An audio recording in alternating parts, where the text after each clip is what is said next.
গত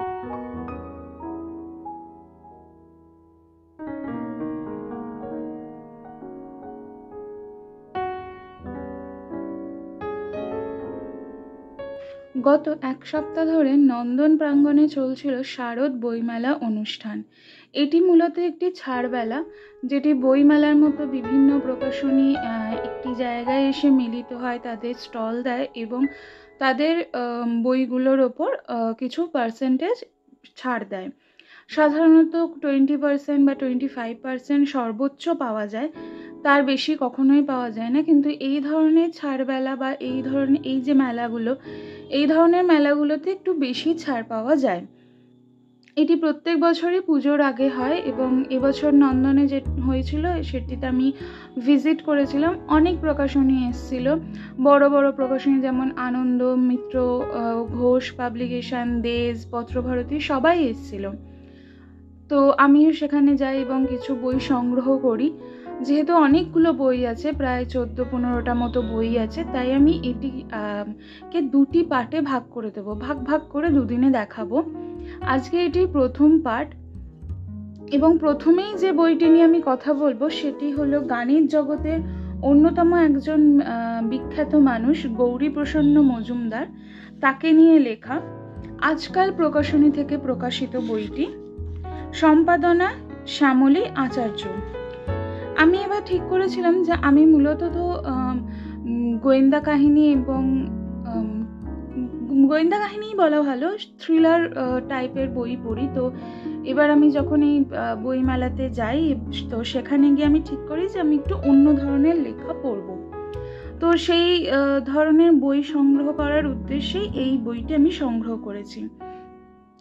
এটি 180 টাকা মুদ্রিত মূল্যের একটি বই এবং এই প্রথম প্রকাশ 2024-এর 5ই ডিসেম্বর। আমার কাছে যেটি আছে 2025।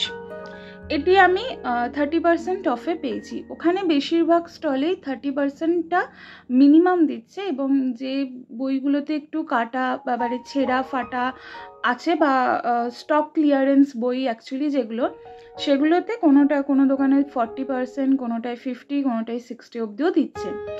আমি যে কটায় নিয়েছি আমি ভালো বই নিয়েছি, মানে ভালো অবস্থায় থাকা বই নিয়েছি, তো সেই জন্য আমি 30%এই পেয়েছি। একমাত্র আমি যে কটা স্টল ভিজিট করেছিলাম 2-4টে বাদ দিয়ে সবেতেই 30 দিয়েছে, একমাত্র দেশ আর কি 25% দিয়েছে, ও 30 দেয়নি। তো এটা আমি 30%এই পেয়েছি। এর 2 পৃষ্ঠা জুড়ে আর কি আছে বইটিতে সূচিপত্র এবং এটি গৌরীপ্রসন্ন মজুমদারের ওপর লেখা, ওনার জীবন কাহিনী, কাজ এইসবের ওপর লেখা। আমি মূলত গৌরীপ্রসন্ন মজুমদার নামটা শুনেই নিয়েছি এবং যেহেতু একটু অন্যরকম, একটু ধর্মী লেখা, জীবন কাহিনী নিয়ে লেখা, তার উপর লেখা বলে এটি আমি সংগ্রহ করেছি। একদম ছোট্ট দেখতে বইটা, সাইজটা একদম ছোট, কাঠমলাটের। এটা কাঠমলাট বুক, হার্ড কভার বুক যেটা আমরা বলি আর কি। বেশ সুন্দর, তা পড়ে কেমন লাগলো সেটা অবশ্যই আপনাদের জানাবো। এটি আজকে আমার প্রথম সংগ্রহ।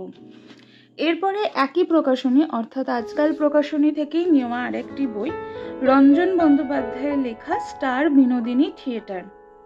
আমি থিয়েটার কোনোদিনও দেখিনি, কিন্তু স্টারে প্রচুর মুভি দেখতে গেছি, যেটা বর্তমানে বিনোদিনী থিয়েটার নাম রাখা হয়েছে। তো সেই জন্য মানে যেহেতু অনেক মুভি দেখতে গেছি, তো সেই স্টারটাকে আমি খুব ভালো করেই চিনি, সেই জন্য মনে হলো যে এটাও পড়া দরকার এবং এর ফলে স্টার একটা থিয়েটার কিভাবে গড়ে উঠেছে তার বিবর্তনগুলো জানা যাবে। তো সেই জন্য আমি এই বইটি সংগ্রহ করি। এটিও আজকাল প্রকাশনী থেকে প্রকাশিত। এটি প্রকাশ হচ্ছে এবছরের বইমেলাতে, অর্থাৎ 2025-এর বইমেলাতে। মুদ্রিত মূল্য 250 টাকা। এটাও আমি 30% অফে পেয়েছি। মোট পৃষ্ঠা সংখ্যা 147টা মতো। স্টার বিনোদিনী থিয়েটার পড়ে কেমন লাগলো অবশ্যই আপনাদের সাথে শেয়ার করব। এরপরে যে বইটি নিয়ে কথা বলবো সেটি আমার অনেক দিনের ইচ্ছে ছিল, কৌশিক সামন্তর লেখা নভেম্বর রেইন। এই বইটি নেওয়ার পেছনের উদ্দেশ্য হলো আমি কৌশিক সামন্তর লেখা বোরিংপুর বাইফোকালস বইটি পড়েছি, সেটাও মনে হয় অরণ্যমন থেকেই প্রকাশিত এবং ওই বইটি আমার চ্যানেলে প্রথম আমি রিভিউ করি। তো সেই হিসেবে বইটি ভীষণ স্পেশাল এবং বইটি পড়তে গিয়ে আমার খুব মজা লেগেছিলো, আমার খুব ভালো লেগেছিলো। সেই জন্যই মূলত নভেম্বর রেইন এই বইটি সংগ্রহ করি। এটা ওনার রিসেন্ট বেরোনো বই, খুব সম্ভবত এবছর বইমেলাতে প্রকাশিত হয়েছে এবং আমার কাছে তৃতীয় মুদ্রণ, যেটা এপ্রিলে হয়েছে। মুদ্রিত মূল্য এর হচ্ছে 225 টাকা। অরণ্যমন বললাম, অরণ্যমন থেকে প্রকাশিত। খুব সুন্দর কভার পেজটা খুব সুন্দর দেখতে হয়েছে। এটিও একদম ছোট্ট টাইপের বই এবং এটি কি নিয়ে লেখা সেটা আমি এখানে পড়ছি। কাল রাত্রির পর ফুলশয্যা হয়, তাই তো, কিন্তু ফুলশয্যায় যদি স্মৃতির কবর। আচ্ছা, অনেকটাই বড় অ্যাকচুয়ালি, ব্লাডটা আপনারা পড়ে নিতে পারেন, আমি না হয় ছবিটা দিয়ে দেব। মোটামুটি স্মৃতির স্মরণে নিজের ফেলে আসা দিন আর দ্বিধাদীর্ণ বর্তমানের গল্প, এই নিয়ে আর কি। সে কি মানে সায়ন ক্যারেক্টারটির নাম, এবং সে কি তাহলে নিজের ভবিষ্যৎকে বদলে নিতে পারবে, এই নিয়ে আর কি। অতীতের স্মৃতি, বর্তমানের ভাবনা আর ভবিষ্যতের কুয়াশা নিয়েই লেখা নভেম্বর রেইন। আশা করছি পড়তে ভালো লাগবে, বোরিংপুর বাইফোকালসের মতোই। অবশ্যই জানাবো পড়ে আপনাদের। এর পরেরটাও কৌশিক সামন্তরই লেখা, এটাও অরণ্যমন থেকে প্রকাশিত, প্রফেসর সোম। এটির মুদ্রিত মূল্য 250 টাকা। এটি আবার আমার জনারের, অর্থাৎ গোয়েন্দা কাহিনী। আশা করছি মানে সেটাই লেখা রাখা মানে মনে হয়ে যায়, প্রফেসর সোম। আচ্ছা, ইলাস্ট্রেশনটা আছে একদম প্রথমেই, ইলাস্ট্রেশন রয়েছে এই যেখানে। আচ্ছা, প্রফেসর সোম আবার, তার হয়তো এর আগেও প্রফেসর সোমের কোনো বই থাকতে পারে, বাট আমি এটাই দেখলাম তাই আমি এটাই নিয়েছি। এর প্রথম প্রকাশ 2022-এ এবং এর যে দ্বিতীয় মুদ্রণ এই বছরের বইমেলাতে হয়েছিল 2025-এ। এখানে 3টি গল্প আছে, ডাইন, রুদ্র ভৈরব, শিকার। দেখি পড়ে কেমন লাগে। মনে হচ্ছে এটা যেন গোয়েন্দা কাহিনী, I am not sure, but আমি কৌশিক সামন্ত আর কি নামটা দেখে নিলাম। এবং প্রফেসর সোম এই ধরনের কোনো পার্টিকুলার নামের কোনো বই হলে সাধারণত গোয়েন্দা কাহিনী হয়, মানে একটি ক্যারেক্টারকে নিয়ে গল্পগুলো আর কি। দেখা যাক পড়ে কী রকম বা কী ধরনের হয়। আমার মনে হচ্ছে গোয়েন্দা কাহিনী আদৌ হয়তো নয়, তো কি হয় কেমন হয় সেটা আপনাদের সাথে অবশ্যই শেয়ার করব। এবার আসি অভিরূপ সরকারের লেখা মৃত্তিকার মৃত্যু। এটি দ্বীপ প্রকাশনী থেকে নেওয়া। আচ্ছা, এই অরণ্যমনের বইগুলো তো আমি 30% পেয়েছি, এগুলো তো এইটাতে দ্বীপ প্রকাশনীর 2টো বই নিয়েছি। এইটাতে কত, একটায় 40 একটায় 30 পেয়েছি মনে আছে। এবার কোনটায় 40 আর কোনটায় 30 আমার না ঠিক মনে পড়ছে না। একটায় মনে হচ্ছে,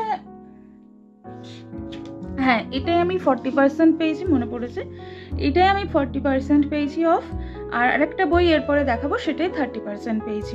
মৃত্তিকার মৃত্যু হচ্ছে আদিত্যর একটি সিরিজ আছে, আদিত্য মজুমদারের, এই অভিরূপ সরকারের লেখা, তারই একটি কাহিনী আর কি, তারই গোয়েন্দা কাহিনী। উনি একজন গোয়েন্দা, আদিত্য মজুমদার, তো তাকে ঘিরে একটি গোয়েন্দা কাহিনী। মৃত্তিকা মিত্র এবং তার স্বামী পার্থ মিত্র তাদের পূর্ব কলকাতার ফ্ল্যাটে একসঙ্গে খুন হয়েছেন। খুনি হিসাবে অশনি রায়কে লোয়ার কোর্ট দোষী সাব্যস্ত করলেও তাকে বেকসুর খালাস করে দিয়েছে হাইকোর্টের সিঙ্গেল বেঞ্চ। কিন্তু শোনা যাচ্ছে পুলিশ নাকি খুব শীঘ্রই ডিভিশন বেঞ্চে আপিল করবে। তাই অশনি আদিত্য মজুমদারের শরণাপন্ন।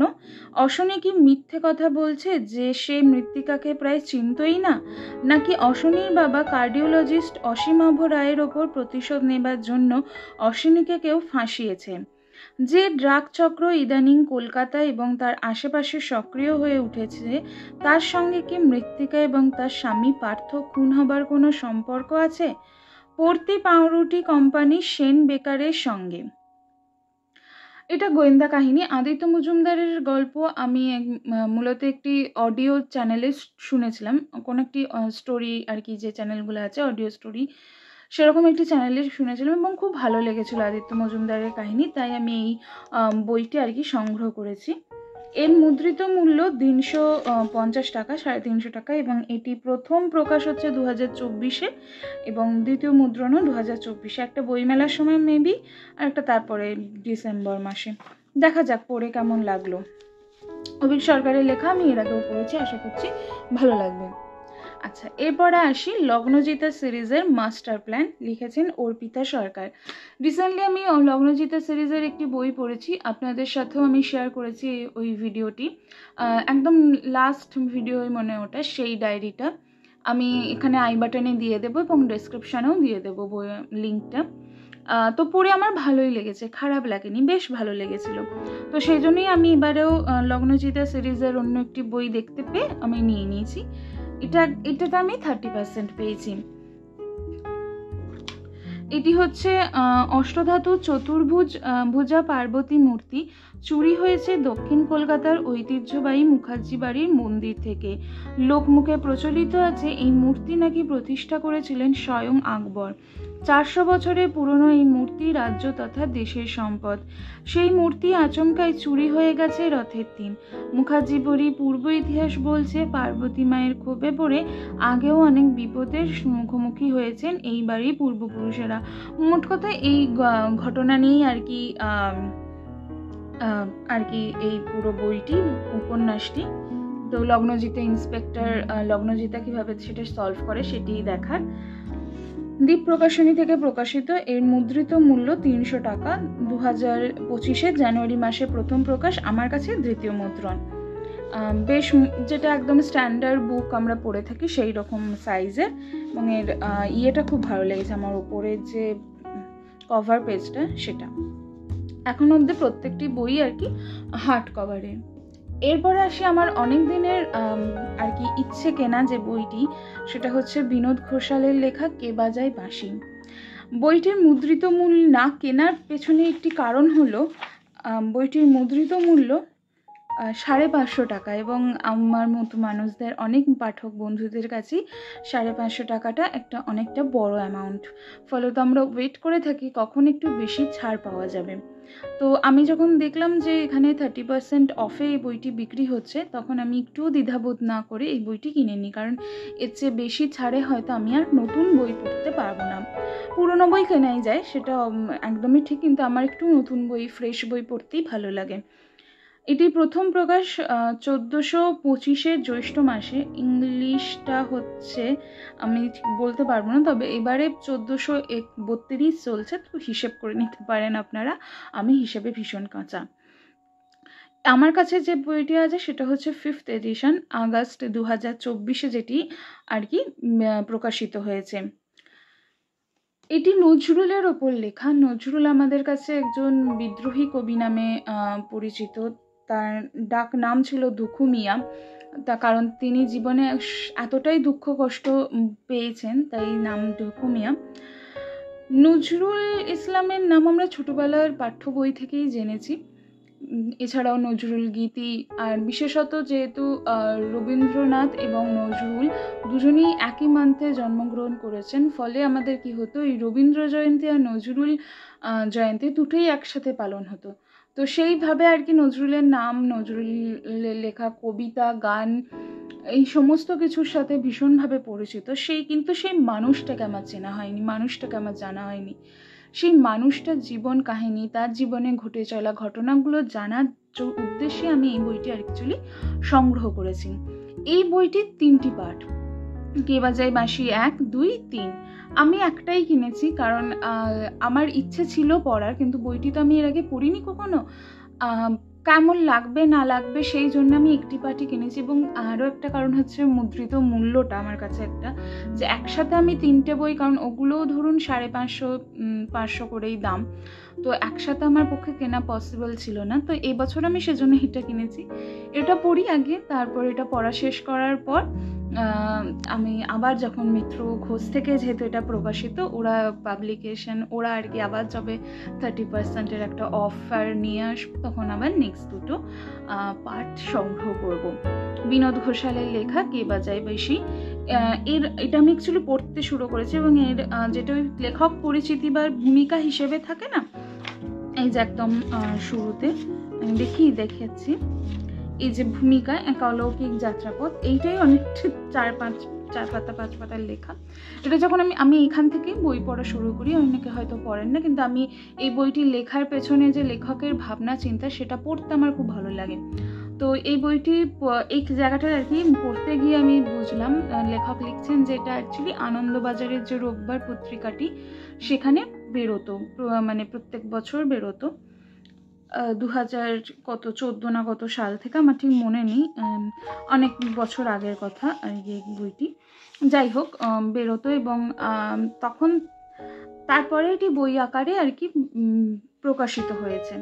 তো আমার 2 না 3টে পর্ব আর কি পড়েছি আমি এই বইটি, খুব ভালো লেগেছে। বিনোদ ঘোষালের লেখা নিয়ে তো বলার মতো ধৃষ্টতা আমার নেই, কিন্তু ওনার লেখা এত সাবলীল, এত সুন্দর, এত মন ছুঁয়ে যাওয়ার মতো যে আমার পড়তে ভীষণ ভালো লাগছে। আশা করছি পুরো বইটাই আমি এতটাই উৎসাহ নিয়েই পড়বো, তারপরে আপনাদের সঙ্গে শেয়ার করবো যে আমার কেমন লেগেছে। এই হলো এবারে সংগ্রহ করা 7টা বই। আরও 7টা বই আছে যেটা পরের পার্টে আপনারা দেখতে পাবেন। আমি আরেকবার রিক্যাপ দিয়ে দিচ্ছি। মিত্র ঘোষ থেকে প্রকাশিত বিনোদ ঘোষালের লেখা কে বাজায় বাঁশি। দ্বীপ প্রকাশনী থেকে প্রকাশিত অর্পিতা সরকারের লেখা লগ্নজিতা সিরিজের নতুন একটি কাহিনী মাস্টার প্ল্যান। দ্বীপ থেকেই প্রকাশিত অভিরূপ সরকারের লেখা মৃত্তিকার মৃত্যু আদিত্য মজুমদার সিরিজের একটি নতুন বই। অরণ্যমন থেকে প্রকাশিত কৌশিক সামন্তের লেখা প্রফেসর সোম। অরণ্যমন থেকেই প্রকাশিত আবারও কৌশিক সামন্তের লেখা নভেম্বর রেইন। এরপরে হচ্ছে আজকাল থেকে প্রকাশিত রঞ্জন বন্দ্যোপাধ্যায়ের লেখা স্টার বিনোদিনী থিয়েটার। এবং last but not the least, Shyamali আচার্যর সম্পাদনায় গৌরীপ্রসন্ন মজুমদারের ওপর লেখা একটি বই, গৌরীপ্রসন্ন মজুমদার, এটাও আজকাল থেকে প্রকাশিত। আবার আপনারা জানাবেন আপনাদের কোন বইটি পড়ে ভালো লেগেছে, বা কোনটা পড়েছেন, বা কোনটা সংগ্রহ করার ইচ্ছা আছে। আমি আসছি খুব শীঘ্রই সেকেন্ড পার্টটি নিয়ে।